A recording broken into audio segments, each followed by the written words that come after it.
दोस्तों, हमारे इस ब्रह्मांड में न जाने कितने ही ऐसे अनसुलझे राज हैं जो खोजे जाने बाकी हैं, और कई ऐसे रहस्य भी हैं जिनकी खोज में दुनिया भर की स्पेस एजेंसीज के एस्ट्रोनॉट और साइंटिस्ट स्पेस मिशंस करते रहते हैं।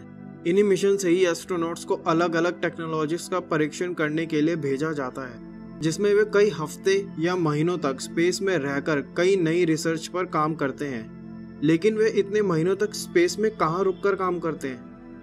इसका आंसर है ISS यानी इंटरनेशनल स्पेस स्टेशन, जिसको 20 नवंबर 1998 में लॉन्च किया गया था। ISS को खास एक विशाल स्पेस लेबोरेटरी के पर्पज से बनाया गया था, जिसमें दुनिया भर की स्पेस क्राफ्ट का ट्रांसपोर्टेशन हो सके। लेकिन दोस्तों, आपने कभी सोचा है कि धरती से लॉन्च किए गया कोई भी स्पेस शटल ISS पर लैंड कैसे करता है, और ISS पर एस्ट्रोनॉट इतने महीनों तक स्पेस में बिना किसी हेल्थ प्रॉब्लम के कैसे काम कर पाते हैं, और कैसे कई महीनों तक काम करने के बाद वे सही सलामत धरती पर वापस आ जाते हैं? इन्हीं क्वेश्चन के जवाब जानेंगे आज इस वीडियो में। तो मेरा नाम है गौरव, चलिए शुरू करते हैं आज का वीडियो। इंटरनेशनल स्पेस स्टेशन, इसके नाम से ही पता लग रहा होगा कि ये असल में कितना बड़ा होगा। अगर बात करें इसके साइज की, तो इंटरनेशनल स्पेस स्टेशन एक फुटबॉल ग्राउंड के जितना बड़ा है, जिसकी लंबाई 239 फीट, चौड़ाई 356 फीट और ऊंचाई 86 फीट की है, और इसका वजन 4,19,700 किलोग्राम का है।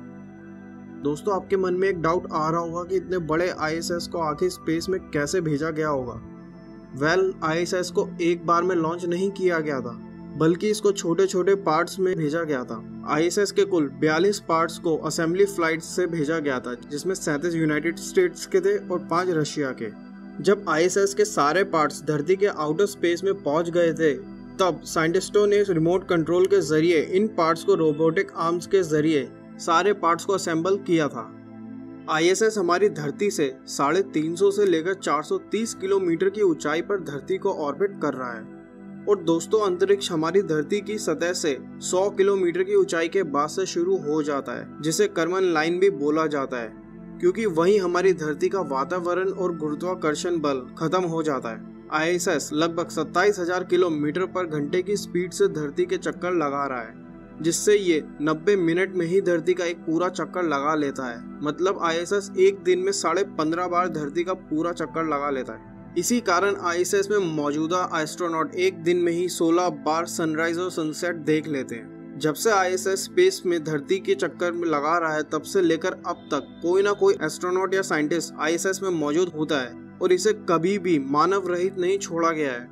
दोस्तों, ISS के बारे में हमने बहुत कुछ जान लिया है। अब बात करते हैं कि दुनिया भर के स्पेस शटल ISS पर लैंड कैसे करते हैं। दोस्तों, दुनिया भर की स्पेस एजेंसीज अलग अलग स्पेसक्राफ्ट बनाती आ रही है, क्योंकि समय के साथ साथ टेक्नोलॉजी भी बदल रही है और स्पेसक्राफ्ट भी एडवांस होते जा रहे हैं। लेकिन तब से लेकर अब तक एक चीज है जो आपको सभी स्पेसक्राफ्ट में सेम देखने को मिलेगी, वो है इसका एंट्री गेट, जहां से एस्ट्रोनॉट स्पेसक्राफ्ट में एंट्री करते हैं।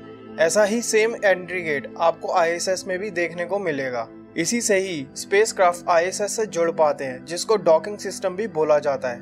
लेकिन ISS पर लैंड करना इतना मुश्किल नहीं है जितना ISS को पकड़ना, जो 7.5 किलोमीटर पर सेकंड की स्पीड से घूम रहा है। इसलिए जब भी कोई स्पेसक्राफ्ट धरती के आउटर स्पेस में पहुंचता है, तब उसे अपनी स्पीड ISS के बराबर करनी होती है। जब धीरे धीरे स्पेस शटल ISS के नजदीक आ जाता है, तब स्पेसक्राफ्ट और ISS में बैठे एस्ट्रोनॉट एक दूसरे के साथ लगातार संपर्क में होते हैं, ताकि 1 सेकंड की भी गलती ना हो। और जैसे ही स्पेसक्राफ्ट ISS के नजदीक आता है, तब ISS के रोबोटिक आर्म्स स्पेसक्राफ्ट को पकड़ लेते हैं, जिससे डॉकिंग सिस्टम करने में कोई परेशानी ना हो। और फिर दोनों के एंट्री गेटों को आपस में जोड़ दिया जाता है, और फिर एस्ट्रोनॉट ISS में जो भी खराबी होती है उसको ठीक करने के लिए स्पेस वॉक पर बाहर आते हैं। और जैसे ही सब ठीक हो जाता है, तो वो उसी एंट्री गेट के जरिए हवा में तैरते हुए ISS में आ जाते हैं।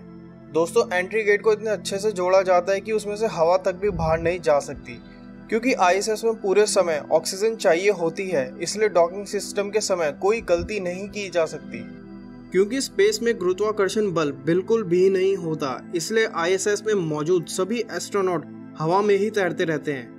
इसलिए स्पेस में काम कर रहे एस्ट्रोनॉट को ज्यादा से ज्यादा 6 महीनों तक काम करने की इजाजत है।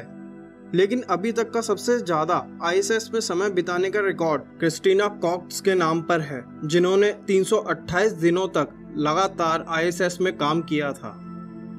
अंत में दोस्तों, आईएसएस में भी रोटेशनल शिफ्ट में काम होता है। जब एक टीम का काम खत्म हो जाता है तब दूसरी टीम को आईएसएस भेजा जाता है। फिर नई टीम कुछ दिनों तक पुरानी टीम के साथ काम करती है और फिर काम खत्म होने के बाद पुरानी टीम नई टीम के स्पेस शटल से ही धरती के एटमॉस्फेयर में एंट्री करके सफलतापूर्वक रनवे पर लैंड कर जाते हैं। दोस्तों, आईएसएस को बनाना स्पेस एजेंसीज के लिए बहुत ही बड़ा चैलेंज था। इसलिए आईएसएस को किसी एक कंट्री ने नहीं बल्कि 15 कंट्री ने मिलकर बनाया था। इसलिए इसके नाम के आगे इंटरनेशनल जोड़ा गया था। और दोस्तों, आईएसएस को बनाने में लगभग 15,000 करोड़ यूएस डॉलर यानी 11 लाख करोड़ का खर्चा हुआ था। तो दोस्तों, आज के लिए इतना ही। अगर अच्छा लगा हो वीडियो तो लाइक करें, कमेंट करें और अपने फ्रेंड्स और फैमिली के साथ शेयर करें। और ऐसे ही वीडियो देखने के लिए ब्रह्मांड टीवी को सब्सक्राइब करें। तो मिलते हैं गाइस अगली वीडियो में। तब तक के लिए थैंक यू, बाय।